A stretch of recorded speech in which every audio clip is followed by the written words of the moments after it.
I don't know whose kid that is, but you might want to cover his ears. This is not the room for you, little dude. So here's to all the ladies who are going to wake up tomorrow because they didn't settle for that 95% dude. They had to go 100 or keep it moving. And they're going to go to the store and buy their own batteries because they didn't want to settle. There you go. That's for you guys. So, my car got broke in recently. And even though that's pretty bad, you know what's even fucking worse? The crackhead rummaged through my shit and could not find one fucking thing to steal. I came out, I looked, all my shit's there. I'm like, dude, my GPS is there, my iPod's there. This motherfucker looked around and was like, dude, you ain't got nothing. I don't even know how to feel about myself anymore, man. I really don't. It's like maybe ceiling fan and electric cord time. I don't know. Oh, man. It's been rough, man. The last couple days, just been bumming it. You know, now I got this fucking blue fucking plastic shit up over my window. I ride down the street, I can't hear the radio because all I hear is you know, because the wind's fucking coming through the window.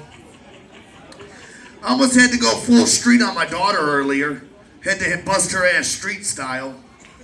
She's gonna eat my sub that I had for lunch. I come in, I look for my sub, I'm like, where's my shit? She's like, oh, Dad, I took a couple bites of it and threw the rest in the trash. Anybody else? Dude, look, I almost had to really, I was about to teach her some street lessons for real. And her mother goes, what, I gave her permission? Bitch, you just gave my food away? And she threw that shit away? I want a divorce. But you know what they say, it's cheaper to keep her because Lord knows how much it's going to cost to get that bitch off my back. Oh, man.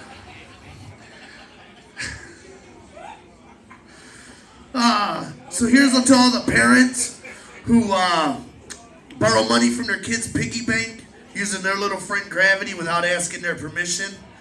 There you go. You're top notch, man. Awesome. Or even the parents who, you know, parent through the back of a bear to... I fucked that one all up. Forget I even said that shit. Just let's fast forward. In case you haven't noticed, I am 300 pounds of jelly-filled sex appeal. This is what you get when you cram 300 pounds into a 5'9" frame. Now, see, I see you ain't convinced. So let me break it down for you. See, you come home after a long day's work, you come upstairs, and you see this. In a man thong with some Cool Whip.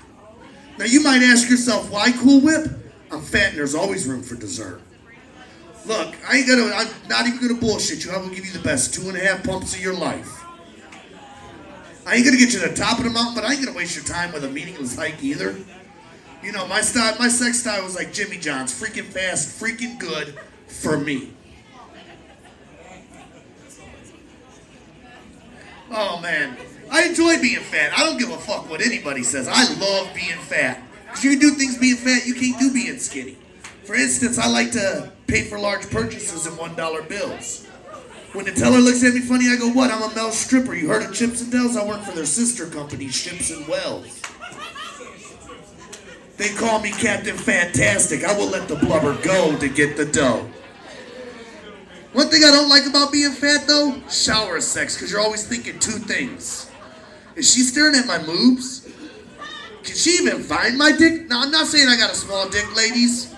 What I'm saying is my dick has seen some domestic violence situations and is presently in the witness protection program.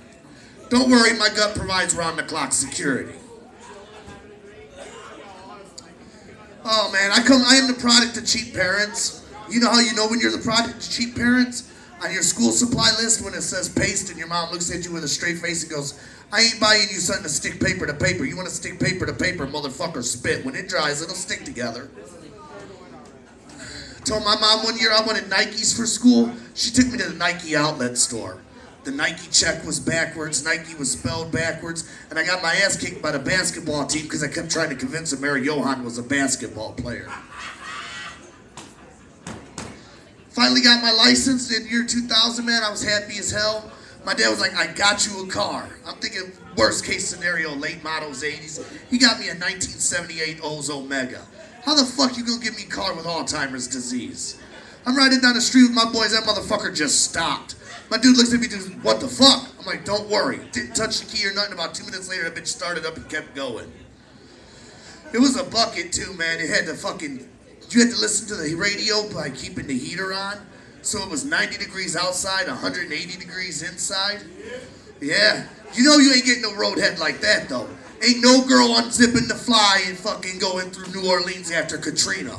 There ain't no way. This blubber sweats, man. You know?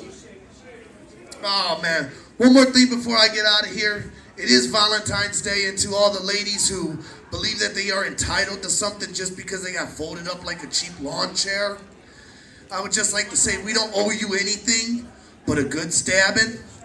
This has been Don C, 300 pounds of jelly-filled sex appeal, the quintessential stud muffin, the over-blubbered lover, and I'm out. Keep it going down, y'all.